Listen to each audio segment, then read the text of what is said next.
व्यासपूजा आणि गुरुपौर्णिमा या उपलक्ष्यावर मी त्यांना ग्रीटिंग कार्ड कसं बनवायचं हे आज ते वर्गामध्ये मी शिकवणार आहे।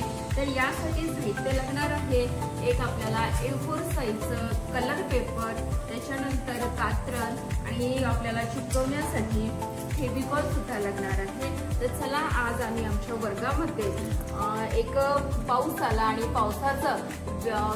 पाऊस असल्यामुळे विद्यार्थी संख्या खूप कमी आहे, तर यासाठी आम्ही आज काहीतरी पेढेचा सदुपयोग करण्यासाठी आम्ही ग्रीटिंग आज शिकणार आहोत। तर चला या ग्रीटिंग आपल्याला A4 साईजचा कोणत्याही कलरचा कागद आपल्याला घ्यायचा आहे, त्याला आपल्याला मधातून फोल्ड करायचं आहे आणि फोल्ड केल्यानंतर आपल्याला त्या कंटिन्यू 2 तुकडे करून 2 भागामध्ये या कागदाचा आपल्याला विभागणी करायची आहे।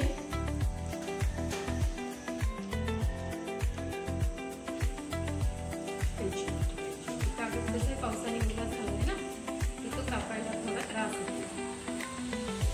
कैची थोडी मोठी पाहिजे, कैची खालून आणली नाही।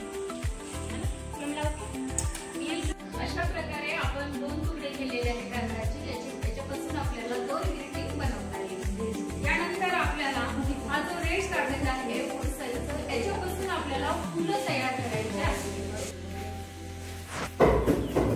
आपल्याला 4 सेंटीमीटरचं चौकोन आपल्याला या कागदाचा आखायचा आहे आणि त्याच्यानंतर असं शेप देऊन आपल्याला कटिंग करून एक फूल तयार करायचं आहे आणि तो फूल आपल्याला या मध्यभागी चिपकवायचा आहे। अशाच प्रकारे आपल्याला पुन्हा अजून 2 छोटे फूल तयार करायचे आहेत आणि ते सुद्धा आपल्याला इथे चिपकवायचे आहेत। आता आपल्याला दांडी आणि पानं आपल्याला तयार करायची आहेत।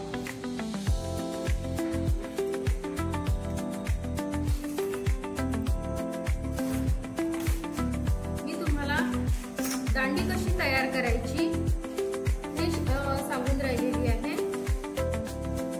आज आमच्याकडे काही सामान नव्हतं, पण आम्हाला करायचं आहे, तर आम्ही आपली व्यवस्था अगदी बरोबर करून आम्ही आज आमचं जो ग्रीटिंग कार्डचा प्रोजेक्ट आहे तो आम्हाला आज पूर्णच करायचा आहे आणि त्यासाठी आम्ही प्रयत्न करून राहिलो आहोत। अशा प्रकारे आपल्याला दांडी तयार करायची आहे।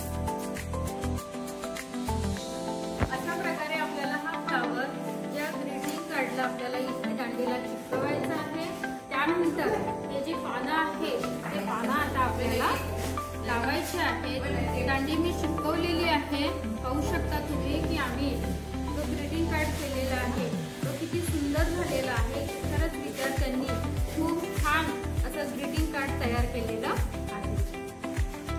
अशा प्रकारे हे पत्ते सुद्धा आम्ही इथे चिपकवत आहोत।